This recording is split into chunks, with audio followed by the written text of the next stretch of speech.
বেশি দিন নয়, মাত্র এক বছর আগের কথা। সাল 2024।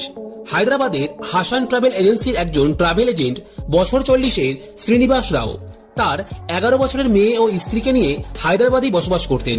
একদিন মোবাইলে দেখেন সহজেই রামি খেলে অতি অল্প সময়ে অনেক অর্থ উপার্জন করা যায়।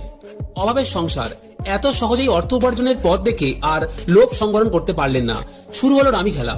ডাউনলোডের পাশাপাশি স্ক্রিনে উঠে এলো লাখ লাখ টাকা উইনারদের ছবি।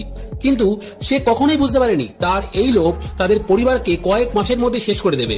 প্রথমে কিছুদিন জয়ের মুখ দেখলেও কয়েক দিনের মধ্যেই তিনি এতটাই আসক্ত হয়ে পড়েন, 15 লক্ষ টাকারও বেশি ঋণ করে রামি খেলতে শুরু করেন। সর্বশান্ত হয়ে দেনার দায়ে আর পাওনাদারদের চাপে অবশেষে যখন আর কোনো পথ থাকলো না, তার 11 বছরের মেয়ে ও তার স্ত্রীকে নিয়ে পাশের হিমাবতী খালে ঝাঁপিয়ে আত্মহত্যা করেন। ওই একই বছরে জানুয়ারিতে বেঙ্গালুরুতে একজন ল্যাব টেকনিশিয়ান ও একজন অটো চালক রামি অ্যাপে 10 লক্ষ টাকারও বেশি হারানোর পর আত্মহত্যা করেন।